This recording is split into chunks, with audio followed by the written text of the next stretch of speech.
محترم ناظرین السلام علیکم ورحمۃ اللہ وبرکاتہ۔ اماں اپاہج تھی، اس لیے میری شادی اپنی کالی بھتیجے سے کر دی۔ وہ بھاگ بھاگ کر گھر کے کام کرتی کیونکہ اسے تو میری صورت میں شہزادہ مل گیا تھا۔ مجھے اسے نفرت تھی۔ اسے اماں کے پاس چھوڑ کر لندن چلا گیا اور اپنی پسند کی شادی کر لی۔ اماں مجھے گاؤں بلاتی کہ ایک بار آ تو صحیح، مگر میں نہ آیا۔ بیوی دھوکہ دے کر عاشق کے ساتھ بھاگ گئی۔ 5 سال کے بعد خبر ملی کہ اماں کا انتقال ہو گیا ہے۔ بھاگ کر گاؤں گیا۔ سامنے کا منظر دیکھ کر کلیجہ پھٹ گیا، کیونکہ کالی بھتیجی تو۔ میں خاموشی سے لندن کی اسٹریٹ پر بیٹھا ہوا تھا۔ دل و دماغ بالکل کام نہیں کر رہا تھا۔ آج لندن آئے ہوئے مجھے پورے 5 دن بیت گئے تھے۔ میری ایجوکیشن کافی بہترین تھی، اس لیے مجھے اچھی جاب مل چکی تھی، لیکن میرے دماغ میں صرف میری ماں کا خیال آ رہا تھا۔ انہیں میں ایک انچاہے وجود کے سہارے چھوڑ کر چلا آیا تھا، لیکن میرا دل بالکل بھی مطمئن نہیں تھا۔ کچھ دیر وہیں بیٹھے رہنے کے بعد میں نے ہمارے گھر برابر میں رہنے والے وسیم بھائی کو فون کیا تھا۔ پہلی بیل پر ہی انہوں نے کال اٹھا لی تھی۔ ان کا بیٹا بھی لندن میں ہی مقیم تھا، اس لیے مجھے یہاں سے کال کرنے میں آسانی ہوئی تھی۔ میں کچھ کہتا اس سے پہلے ہی وہ پریشانی بھری آواز میں بولے، تم کہاں چلے گئے ہو؟ میرا بیٹا بتا رہا تھا تم اسی کے پاس ہو۔ تم یہ کیسے کر سکتے ہو؟ تمہاری ماں اپاہج ہے۔ تم اپنی بیوی کے سہارے اپنی ماں کو چھوڑ آئے ہو۔ ایک دفعہ بھی تمہیں اپنی ماں کا خیال نہیں آیا؟ ان کی بات سن کر میں چند لمحے خاموش رہا تھا اور پھر ہمت کر کے بولا، مجھے مجبور کر دیا امی نے۔ انہوں نے میری شادی اپنی ایک کالی کلوٹی بھتیجی سے کرا دی۔ انہیں ایک دفعہ خیال نہیں آیا کہ میں اتنا پڑھا لکھا، سمجھدار، خوبصورت انسان میرے ساتھ کہاں گاؤں کی گوار لڑکی چل سکتی ہے۔ مجھے یقین نہیں آ رہا میری ماں میرے لیے ایسی لڑکی منتخب کرے گی۔ انہوں نے کہا تھا کہ وہ اپنی پسند سے شادی کروائیں گی، اور مجھے یقین تھا کہ وہ اپنی پسند بھی بہترین چنے گی، کیونکہ وہ خود بہت خوبصورت ہیں۔ لیکن انہوں نے میرے لیے پسند کیا بھی تو کیا؟ اپنی کالی بھتیجی۔ میری بات سن کر وسیم بھائی بولے، دیکھو تم غلط بیانی کر رہے ہو۔ تمہاری ماں نے شادی سے پہلے تم سے اچھی طرح پوچھا تھا اور تم نے اپنی رضامندی دی تھی۔ اب تم ایسے ایسے کیسے مکر سکتے ہو؟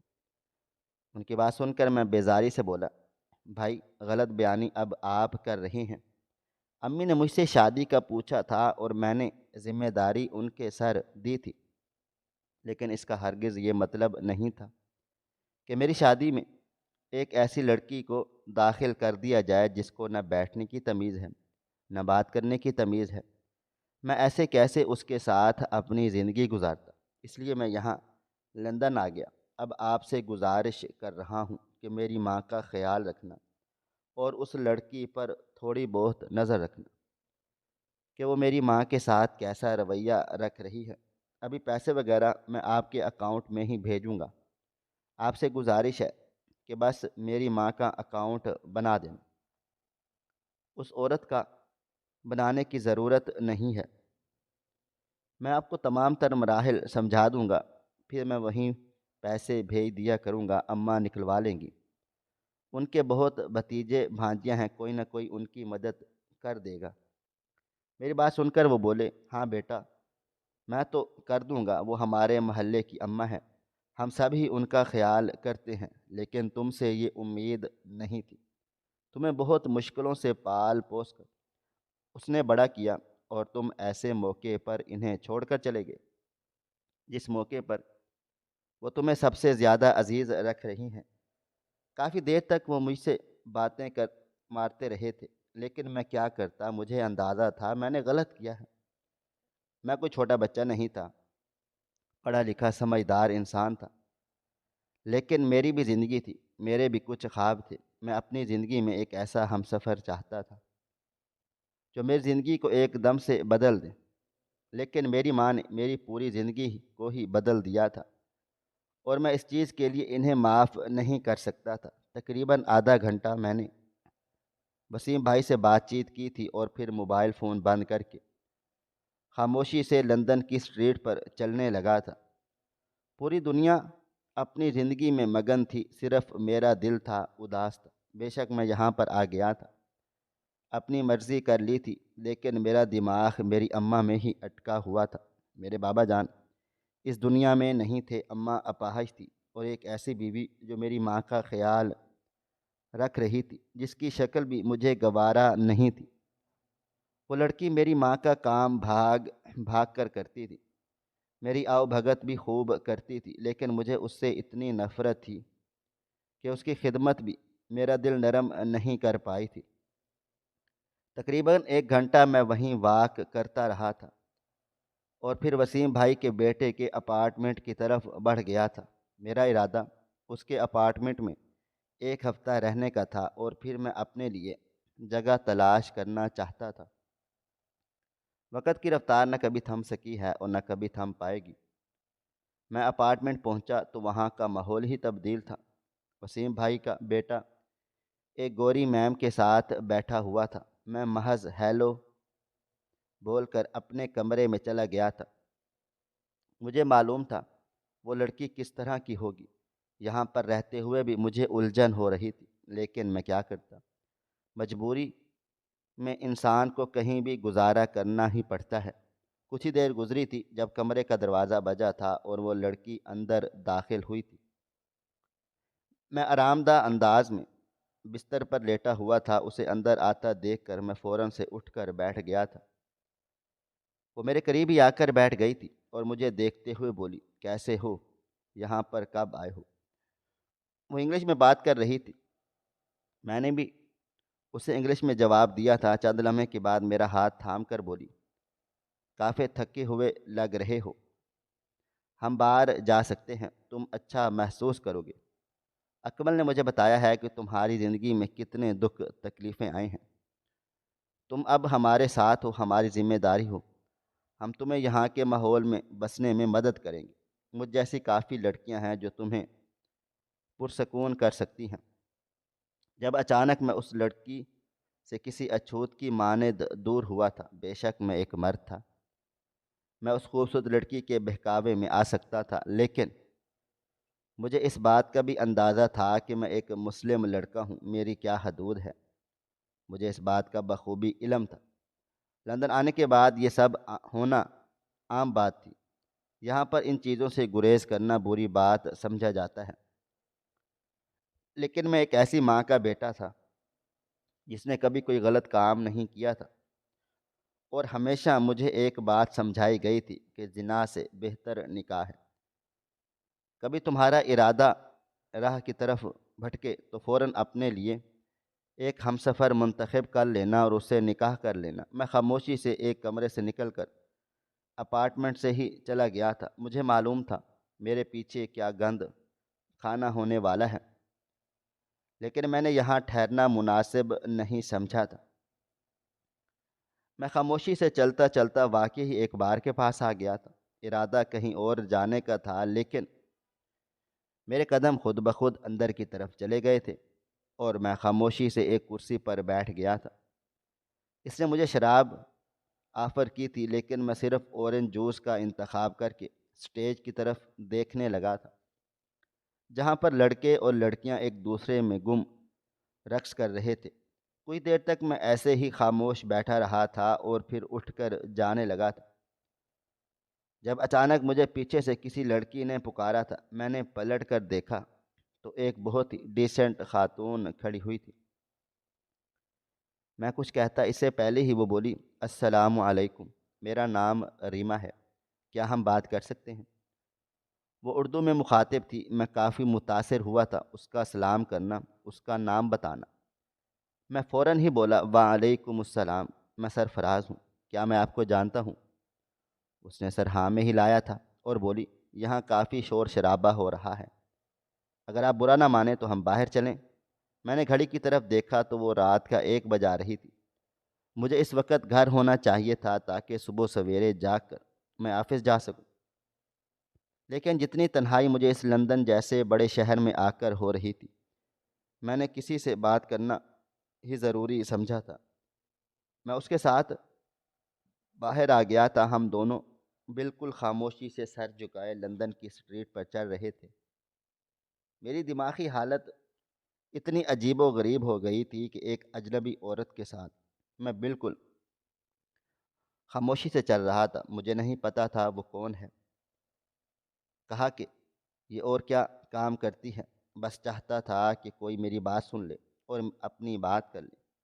مجھے میری ماں کی اتنی یاد آ رہی تھی کہ میرا دل و دماغ بالکل بھن اٹھا تھا۔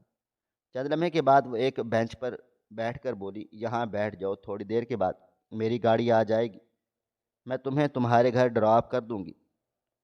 اس کی بات سن کر میں خاموشی سے بیٹھ گیا تھا۔ اس لڑکی کے کپڑے بتا رہے تھے کہ وہ کافی امیر خاتون ہے۔ وہ مجھے دیکھتے ہوئے بولی، میں آپ کے آفس کی CEO ہوں، آپ میرے ہی آفس میں کام کرتے ہیں۔ میرے بے اختیار اس عورت کی طرف دیکھا تھا۔ مجھے بالکل بھی اندازہ نہیں تھا کہ میرے برابر میں بیٹھی ہوئی عورت ایک اتنی بڑی کمپنی کی مالکن ہے۔ وہ مزید بولی، میں نے آپ کو آفس میں کام کرتے ہوئے دیکھا ہے، آپ کافی محنتی انسان ہیں۔ بار میں بھی میں آپ کو کافی دیر سے نوٹس کر رہی تھی، آپ کافی خاموش ہیں۔ سب خیریت ہے؟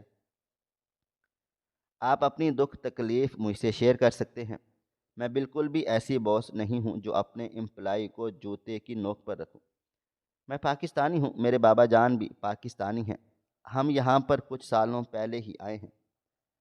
بابا جان تو یہیں رہتے تھے، انہوں نے ہی کمپنی کو جمایا ہے اور اب میں بھی ان کے پاس آ گئی ہوں۔ اس کی بات سن کر میں کافی متاثر ہوا تھا اور میں فوراً سے بولا، مجھے بالکل اندازہ نہیں تھا کہ آپ پاکستان سے ہیں۔ ورکر وہاں کے کچھ بتا رہے تھے، لیکن میں نے یقین نہیں کیا کہ لندن کی CEO پاکستان میں کیا کرے گی، اسے تو پاکستان جیسی جگہ کا علم بھی نہیں ہوگا۔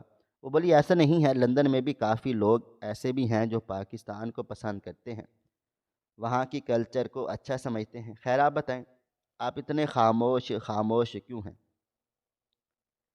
میں نے سنا جو ایک ایسی کنٹری سے آتے ہیں انہیں ہماری کنٹری بہت اچھی لگتی ہے، وہ لندن جیسی جگہ پر کھو جاتے ہیں، لیکن آپ کو یہاں دیکھ کر ایسا محسوس ہو رہا ہے جیسے آپ اپنا کچھ پیچھے چھوڑ آئے ہیں، بہت اداس ہے۔ اس کی بات سن کر میں نے ایک گہری سانس لی تھی۔ چند لمحے خاموش رہنے کے بعد میں دھیمی آواز میں بولا، میری ماں اپاہج ہے، لیکن ان کی ایک غلطی کی وجہ سے میں انہیں تنہا چھوڑ کر آ گیا ہوں۔ میں مطمئن ہوں لیکن میرا دل مطمئن نہیں ہے۔ جس کے سہارے میں چھوڑ کر آیا ہوں، مجھے یقین ہے وہ لڑکی ان کا خیال ضرور رکھے گی، وہ ان سے بہت محبت کرتی ہے، لیکن پتہ نہیں کیوں میرا دل نہیں مان رہا۔ میری بات سن کر وہ ہلکا سا مسکرائی تھی اور میرے کندھے پر ہاتھ رکھ کر بولی، سرفراز، زندگی اسی کا نام ہے، ہر شخص کو آگے بڑھنا پڑتا ہے۔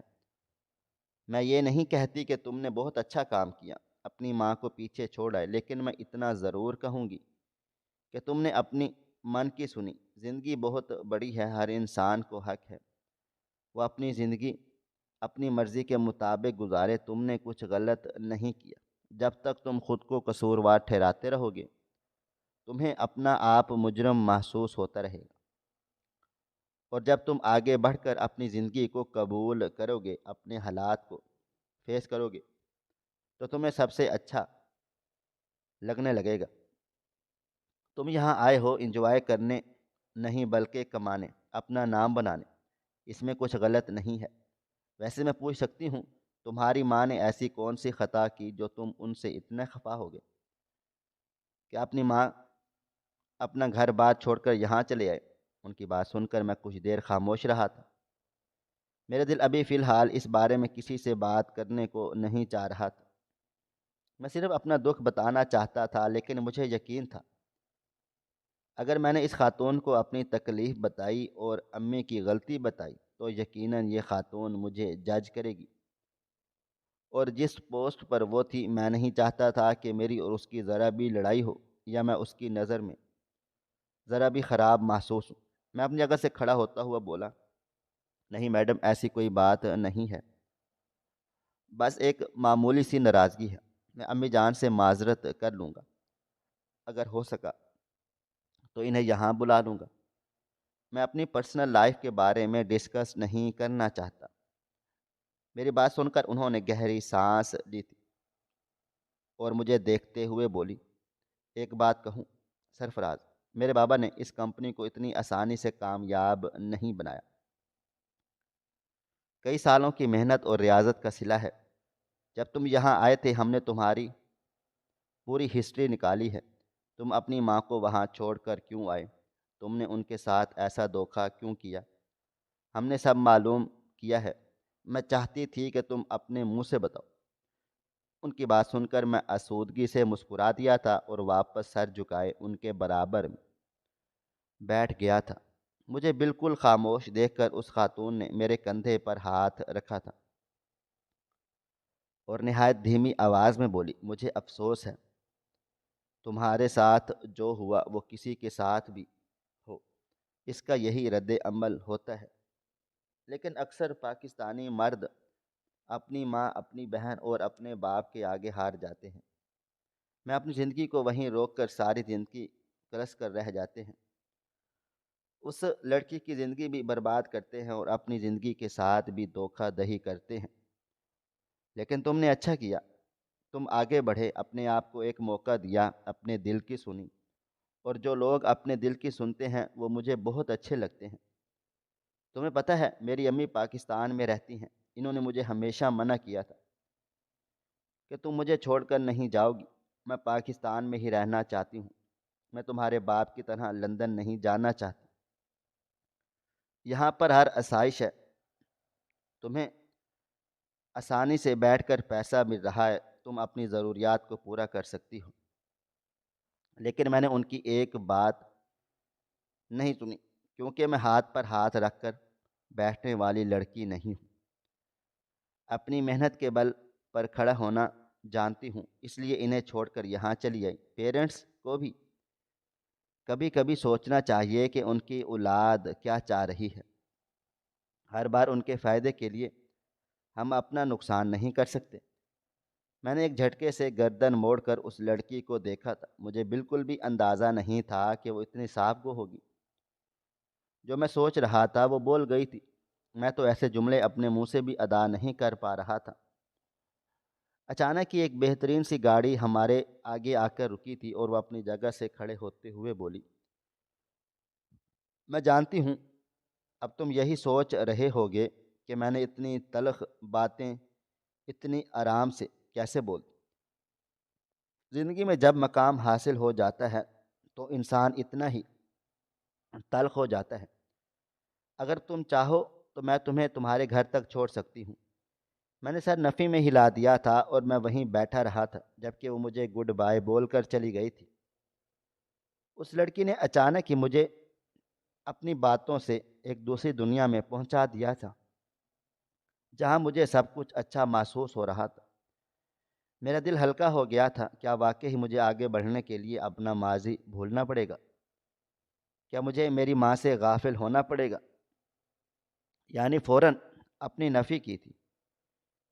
نہیں، میں اپنی ماں سے غافل نہیں ہوں گا، لیکن اس پچھتاوے سے جان چھڑاؤں گا جو میرے گلے کا پھندا بن گیا ہے۔ کافی دیر تک میں وہیں بیٹھا رہا تھا۔ طرح طرح کے خیالات میرے دل و دماغ میں آ رہے تھے، لیکن میں نے سب چیزوں کو پس پشت ڈال دیا اور ہمت کر کے اپنی جگہ سے کھڑا ہوا تھا۔ میرا ارادہ اب گھر جا کر آرام کرنے کا تھا۔ میں نے دل میں طے کر لیا تھا جو کر چکا ہوں اسے بھول جاؤں گا اور جو کرنا ہے صرف اسے یاد رکھوں گا۔ میں قدم بقدم چلتا ہوا واپس اپارٹمنٹ آ گیا تھا۔ ایک نظر اکمل کے کمرے پر ڈال کر میں خاموشی سے اندر چلا گیا تھا۔ میں نے دل ہی دل میں عہد کر لیا تھا کہ ہر گناہ سے پاک رہوں گا، خود کو ہر گندگی سے محفوظ رکھوں گا، کبھی کوئی غلط کام نہیں کروں گا۔ جب تک یہاں ہوں پیسہ کماؤں گا، اپنے نفس کی حفاظت کروں گا اور اپنی ماں کا یہاں بیٹھ کر خیال رکھوں گا، اور وہ لڑکی جو میرے نکاح میں ہے اس کی بھی کفالت کروں گا۔ لیکن میں یہاں سے جب تک نہیں جاؤں گا جب تک میرا غصہ ٹھنڈا نہیں ہو جاتا۔ وقت دھیرے دھیرے گزرتا چلا جا رہا تھا، مجھے یہاں پر رہتے ہوئے مزید ایک ہفتہ بیت گیا تھا۔ اس دوران اکمل کے بابا نے میری ماں کی خوب مدد کی تھی اور اپنے موبائل فون کے ذریعے اماں سے بات چیت کروائی تھی۔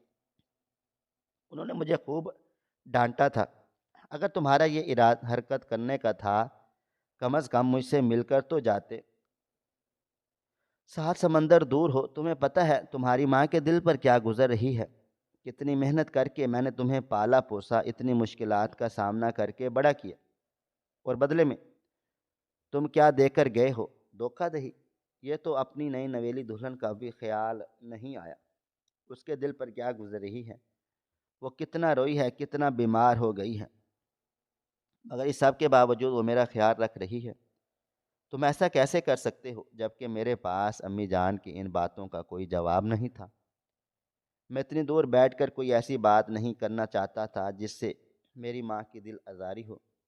میں نے محض ان سے اتنا ہی کہا تھا کہ مجھے معاف کر دو، میں بہت زیادہ شرمندہ ہوں، مجھے ابھی فی الحال اپنا کیریئر جمانا ہے، اور آپ کے پاس وہ ہے جسے آپ چاہتی تھی، تو پھر میری کیا ضرورت ہے؟ جبکہ میری اماں محض اتنا بولی تھی، اولاد کی جگہ کوئی نہیں لے سکتا، تم میرا سب کچھ ہو، اور وہ لڑکی صرف تمہارے لیے تھی، میرے لیے نہیں، مگر تم میرے جذبات کو نہیں سمجھ سکتے۔ یہ کہہ کر انہوں نے فون بند کر دیا تھا اور میں کچھ نہیں کر پایا تھا۔ میں نے دوبارہ فون بھی کیا تھا لیکن انہوں نے بات نہیں کی تھی۔ میں نے وسیم بھائی سے اماں کے لیے ایک موبائل فون منگوایا تھا اور ان کا اکاؤنٹ بھی بنا دیا تھا۔ میں اتنی جلد بازی میں یہاں پر چلا آیا تھا، میں وہاں کچھ کر ہی نہیں پایا تھا۔ مجھے اس بات کا بے حد افسوس تھا، لیکن وسیم بھائی کی مدد کی وجہ سے مجھے بالکل پریشانی نہیں ہوئی تھی۔ میری پہلی تنخواہ آتے ہی میں نے آدھی سے زیادہ تنخواہ اماں کے اکاؤنٹ میں ٹرانسفر کی تھی۔ ان سے خوب معافیاں مانگ کر وہ پیسے انہیں دیے تھے۔ وہ لینا نہیں چاہتی تھی لیکن گھر کی ضروریات پوری کرنے کے لیے وہ پیسے لینے ہی تھے۔ اس دوران میری بیوی نے مجھ سے بات کرنے کی کوشش کی تھی، لیکن میں نے صرف ہاں ہوں کہہ کر فون کاٹ دیا تھا۔ ویڈیو کال پر بھی اس کی شکل دیکھنا میرے لیے بہت ہی مشکل کا سبب بن جاتا تھا۔ آج معمول کا ہی دن تھا، میں صبح سویرے ہی آفس پہنچ گیا تھا۔ جب سے میں یہاں پر آیا تھا میں نے ٹائم کی بے حد پابندی کی تھی۔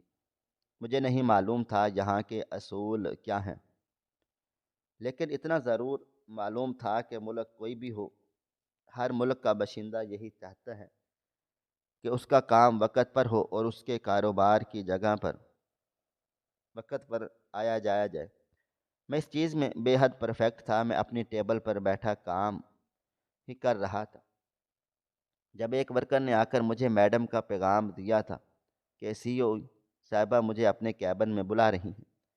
میرا دل لمحے بھر کے لیے دھڑکنا بھول گیا تھا، ایک عام سے ورکر کو سی او اپنے آفس بلا رہی تھی، یہ کوئی معمولی بات نہیں تھی۔ میں نے فوراً ہی آئینے میں اپنا چہرہ وغیرہ دیکھا تھا اور اپنی شرٹ درست کر کے سیدھا ان کے آفس میں کی طرف بڑھ گیا تھا۔ دروازے پر ہلکی سی دستک ہوئی تو انہوں نے اندر آنے کی اجازت دے دی تھی۔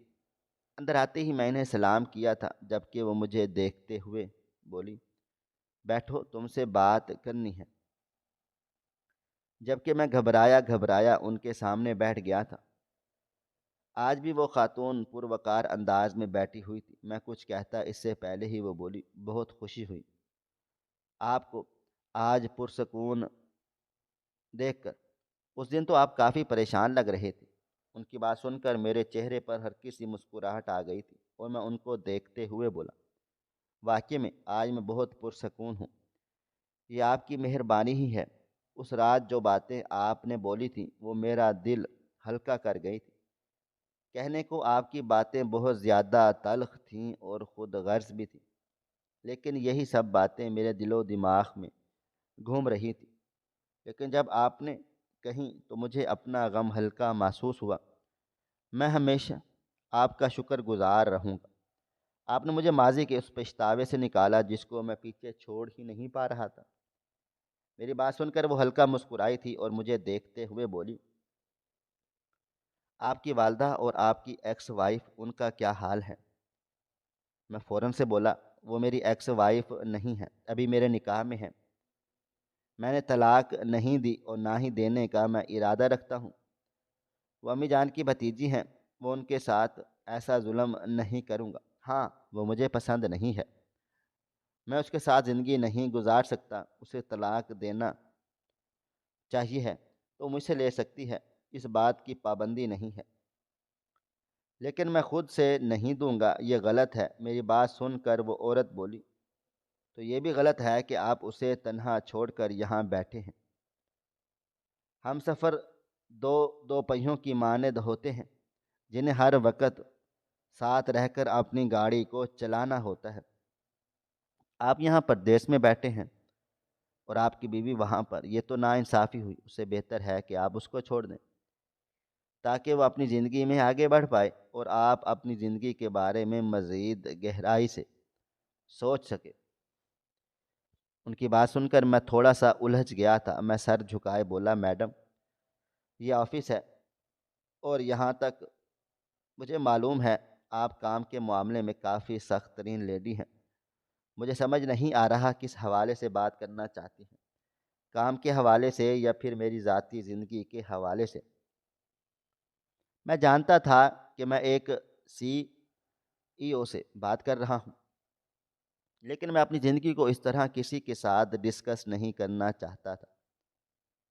چند لمحے وہ لیڈی خاموش رہی تھی اور پھر مجھے دیکھتے ہوئے بولی، دراصل میں آپ سے آج آپ کی اور اپنی ذاتی زندگی کے بارے میں ہی بات کرنا چاہتی ہوں۔ یہ کمپنی میری ہے، میں یہاں کی مالکن ہوں، میرا دل جو چاہے گا میں وہ کروں گی، جہاں چاہے گا وہی بات کروں گی۔ آپ کو کوئی اعتراض نہیں ہونا چاہیے، کیونکہ آپ یہاں پر ایک ورکر ہیں، آپ کو باس کی بات سننی ہی پڑے گی۔ ان کی بات سن کر میں نے سر ہاں میں ہلا دیا تھا۔ یہ بات حقیقت تھی، میں ان کے سامنے کسی بھی طرح کا احتجاج نہیں کر سکتا تھا۔ چند لمحے وہ خاموش رہی تھی اور پھر بولی، دراصل میں آپ کو پسند کرنے لگی ہوں۔ پہلے دن جب آپ انٹرویو دینے کے لیے آئے تھے، میں اسی دن آپ پر دل ہار بیٹھی تھی۔ میں بہت اسٹریٹ فارورڈ انسان ہوں، جو میرے دل میں ہوتا ہے میں وہ اپنے زبان پر لے آتی ہوں۔ بس یہی کہنا تھا، میرے بارے میں آپ سوچ سکتے ہیں۔ مجھے آپ کی ماضی کی زندگی سے کوئی سروکار نہیں ہے، آپ کی ماں ہے۔ اگر آپ انہیں یہاں بلانا چاہتے ہیں تو بسم اللہ، میں کوئی اعتراض نہیں کروں گی، بلکہ اپنے بل بوتے پر آپ کی ماں کا علاج کرواؤں گی۔ لیکن ہاں، مجھے آپ کی بیوی سے کافی مسائل پیدا ہو سکتے ہیں۔ یا تو آپ انہیں چھوڑ دیں یا پھر وہیں پر رہنے دیں۔ طلاق دینا یا نہ دینا یہ آپ کا اپنا ذاتی مسئلہ ہے، میں اس میں عمل دخل نہیں دوں گی۔ ہاں، لیکن اتنا ضرور کہوں گی کہ میرے ہوتے ہوئے آپ ان سے رابطہ نہیں کریں گے۔ اب بتائیں آپ کا کیا ارادہ ہے؟ میں نے ایک طائرانہ نگاہ اس خاتون پر ڈالی تھی اور وہ واقعی ہی بے حد خوبصورت اور بہت ہی تمیزدار انسان تھی۔ میں نے اپنے لیے ایسا ہی ہمسفر منتخب کیا تھا۔ کوئی دیر میں خاموش رہا تھا، پھر سر جھکائے بولا، اگر میں نے ابھی آپ کو ہاں کہا تو آپ سمجھیں گی کہ میں لالچ میں ہاں بول رہا ہوں، اور تھوڑا سوچ کر جواب دیا تو آپ سمجھیں گی کہ میں خود غرض ہوں، حسن پرست ہوں۔ لیکن ایسا نہیں ہے، میں صاف اور سیدھی بات کروں گا۔ بالکل آپ کی طرح میں بھی آپ کے جیسے ہی ایک انسان کو اپنا آئیڈیل مانتا تھا، اور ایک ایسی لڑکی کو اپنے لیے منتخب کرنا چاہتا تھا جو پڑھی لکھی ہو، ادب و آداب والی ہو اور بات کرنے کا ڈھنگ آتا ہو۔ آپ سے مجھے کوئی دھواں دھار محبت نہیں ہے، لیکن آپ مجھے اچھی لگتی ہیں۔ اگر آپ مجھ سے نکاح قبول کر رہی ہیں تو میں کہوں گا، اگر آپ مجھے ہاں کہوں گا، اگر آپ مجھے صرف اور صرف ریلیشن کا بول رہی ہیں جو لندن میں عام ہے، اس کے لیے میں انکار کروں گا۔ میری بات سن کر وہ بولی، میں مسلمان ہوں اور میں جانتی ہوں آپ کے کہنے کا مقصد کیا ہے۔ میرے پاس اتنی دھن دولت ہے، اگر آپ میرے ساتھ غلط چلے تو میں آپ سے الگ ہو جاؤں گی اور مجھے کوئی فرق نہیں پڑے گا۔ طلاق لے لینا کوئی بری بات نہیں ہے، یہاں پر تو ویسے بھی کوئی کسی کو کچھ نہیں کہتا۔ اگر آپ چاہیں تو ہم اسی ہفتے کے سنڈے کو نکاح کر لیتے ہیں۔ میں کچھ دیر خاموش رہا تھا، یہ سب مجھے بہت جلد لگ رہا تھا، نہ جانے کیوں وہ لڑکی بھی مجھے کوئی فریب لگ رہی تھی، لیکن اتنی اچھی آفر میں ٹھکرانا نہیں چاہتا تھا۔ یہاں جس طرح کا ماحول تھا، اپنے نفس پر قابو رکھنا بھی بہت مشکل تھا، اس لیے میں نے اس خاتون کو اسی پل ہاں کہہ دیا تھا، اور پھر وہ ہوا تھا جس کے بارے میں نے سوچا بھی نہیں تھا۔ میری کمپنی کی باس میری بیوی بن گئی تھی اور میں صرف دیکھتا رہ گیا تھا۔ میں نے جب یہ خبر اماں کو دی تو وہ کافی خفا ہوئی تھی۔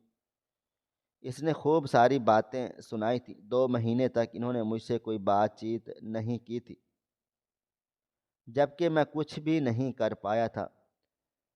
میں ان سے بات کرنے کی بہت کوشش کی تھی، مگر ان کی طرف سے کوئی رابطہ ہی نہیں ہوا تھا۔ وسیم بھائی کے ذریعے ہی ان کی خیر خیریت مل جاتی تھی، جس کی وجہ سے میں پرسکون تھا۔ اگر وسیم بھائی کے ذریعے مجھے اماں کی خیر خیریت نہیں ملتی تو وہ وقت دور نہیں تھا جب میں اگلے ہی دن اماں کے پاس ہوتا۔ آج معمول کا ہی دن تھا۔ میں اپنا سارا سامان شفٹ کر کے اپنی بیگم کے گھر پر ہی رہنے لگا تھا۔ یہاں پر یہ سب بہت ہی معمولی باتیں تھیں، اس لیے میں نے بھی اس بات کو سر پر سوار نہیں کیا تھا۔ میری بیوی بہت اچھی تھی، وہ میری ماضی کی زندگی کو کبھی بھی مدعا نہیں بناتی تھی، میری ماں کی عزت کرتی تھی، کبھی مجھے ان کے خلاف کچھ بھی نہیں کہتی تھی، بلکہ مجھے ترکیبیں بتاتی تھی کہ میں کیسے انہیں مناؤں۔ میں نے 1-2 دفعہ اس سے باتوں ہی باتوں میں پاکستان چلنے کے لیے بولا تھا، مگر اس نے مجھے منع کر دیا۔ وہ لڑکی ابھی آپ کے نکاح میں ہے اور میں نہیں چاہتی کہ آپ کا اور اس کا آمنا سامنا ہو اور ہم اس معاملے میں خود غرض رہی ہوں۔ لیکن عورت اپنی محبت کو لے کر ایسی ہی ہوتی ہے۔ اس کے ٹکے سے جواب پر میں کچھ نہیں بول پایا تھا۔ آج میرا دل بہت زیادہ اداس ہو رہا تھا، اس لیے میں آفس نہیں گیا تھا۔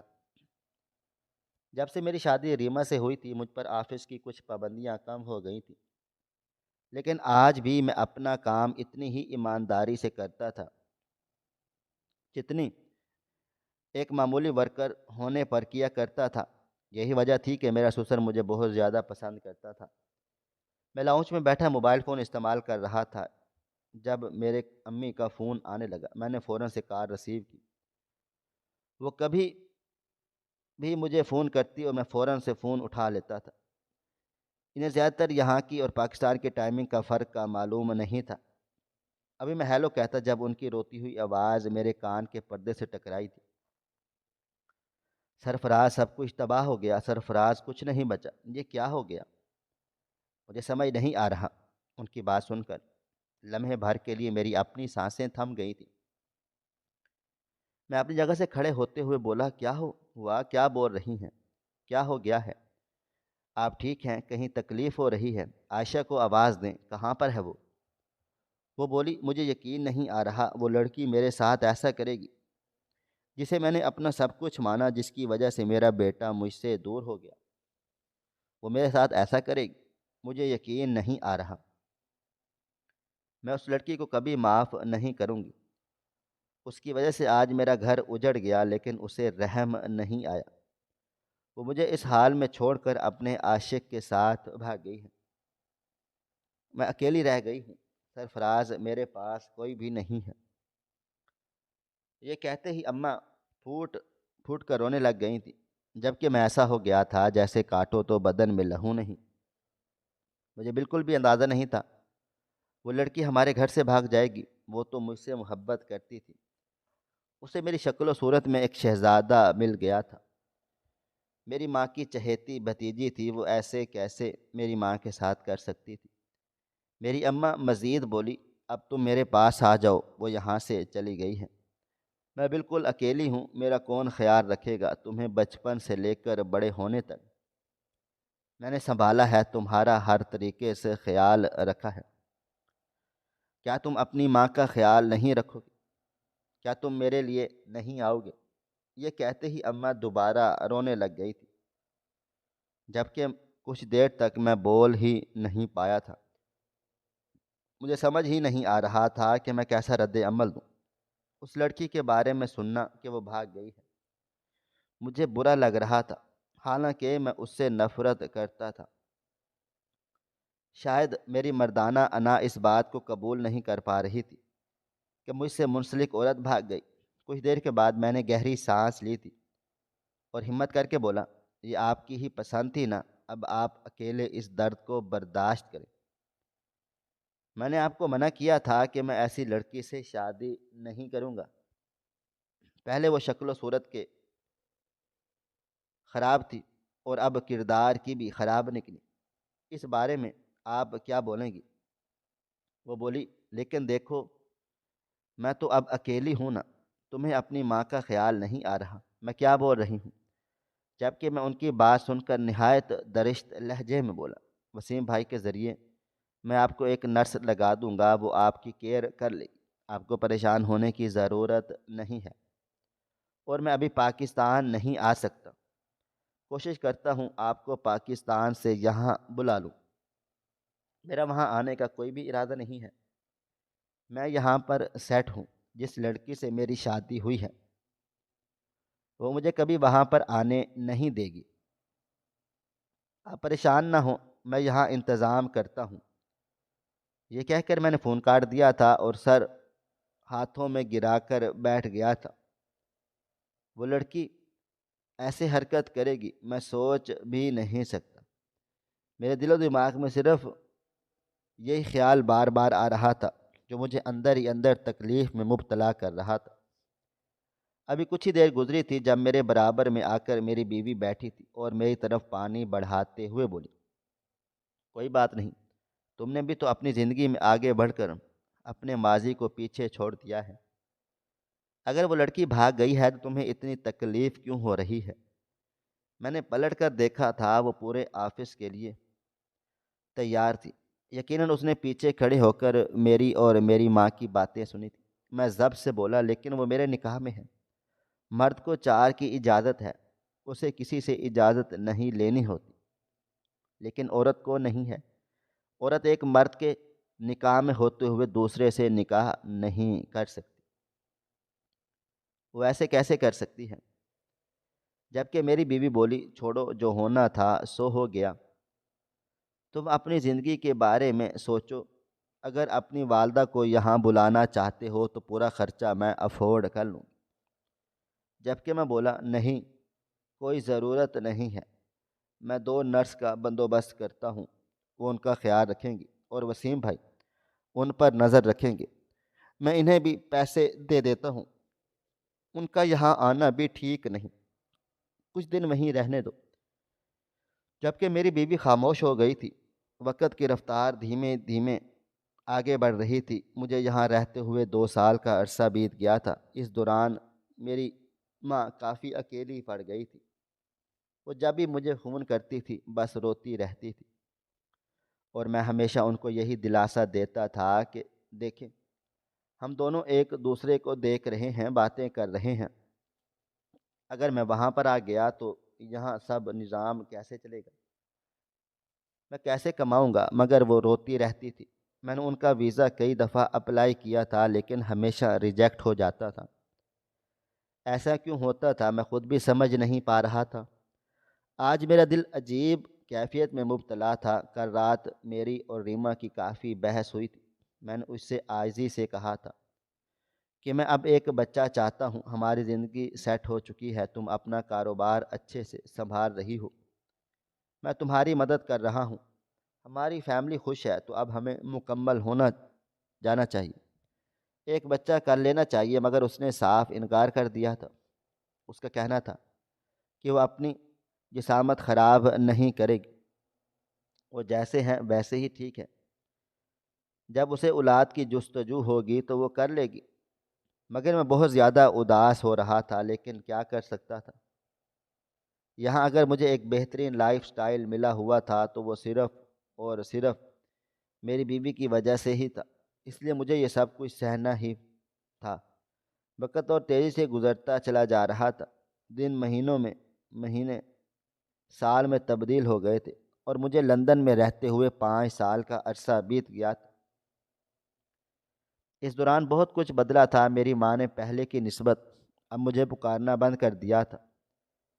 مہینوں میں صرف ایک دفعہ فون کرتا تھا اور ان کی خیر خیریت دریافت کر لیتا۔ وسیم بھائی مجھے وقتاً فوقتاً ان کے بارے میں بتاتے رہتے تھے، اس لیے میں اس طرف سے بالکل مطمئن تھا۔ ہر مہینے میں نرس بھی تبدیل کر دیتا تھا کہ میری ماں کو کسی بھی طرح کی پریشانی نہ ہو۔ پیسے زیادہ دیتا تھا، اس لیے کسی کو بھی ٹینشن نہیں ہوتی تھی۔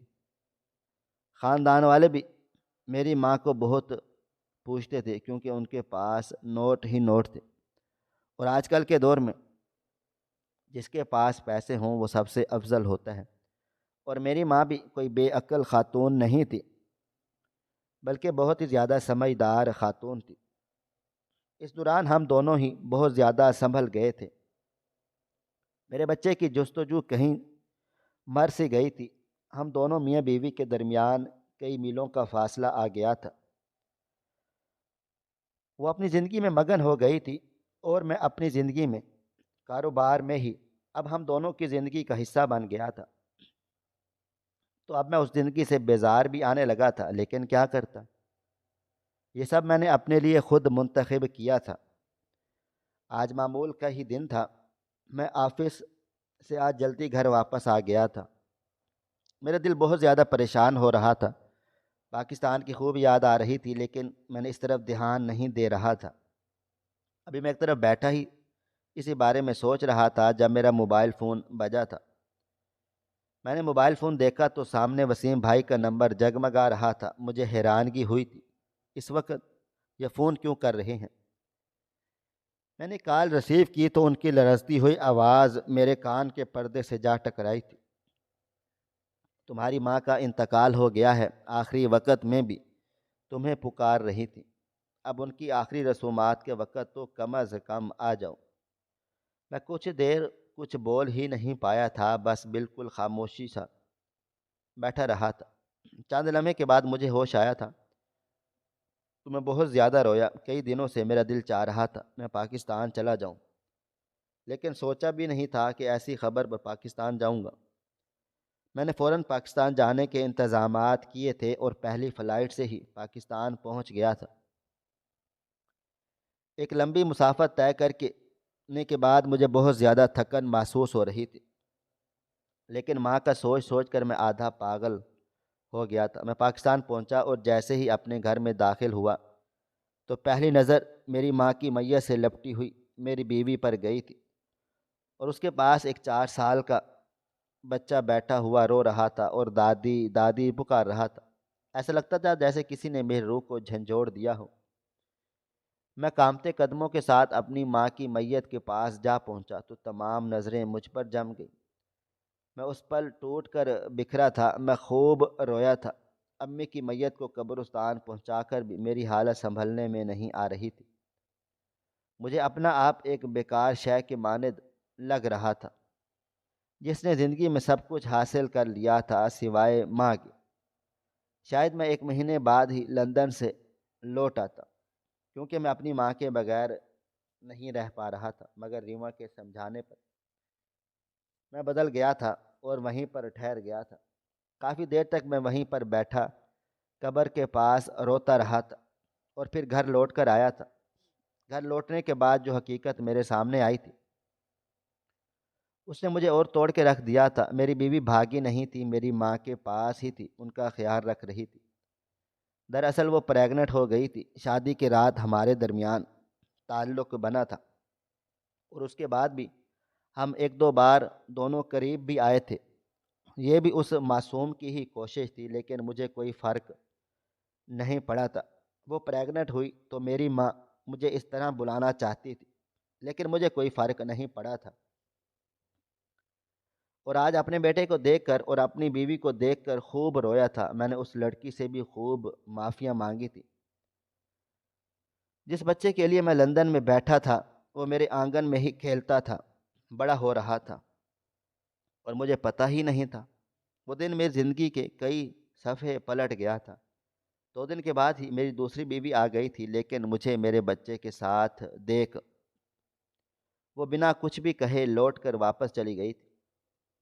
میرا لندن جانے کا کوئی ارادہ بھی نہیں تھا، وہاں پر کچھ بھی نہیں تھے سوائے دھوکے کے۔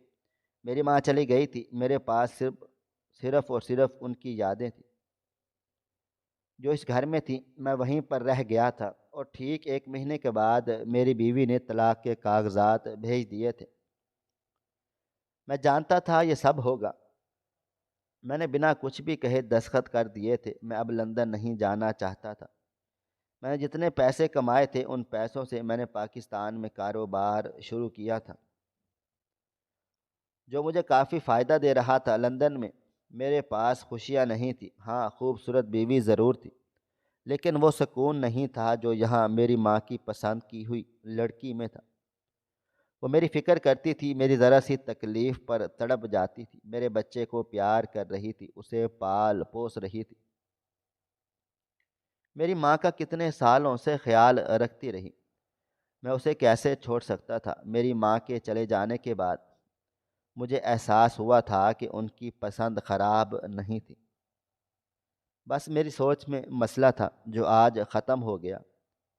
ماں باپ آپ کا سکون ہوتے ہیں۔ اپنا سکون تلاش کرنے کے لیے اپنے ماں باپ کی ان قربانیوں کو مت بھولو جو انہوں نے تمہارے بچپن میں دی تھی۔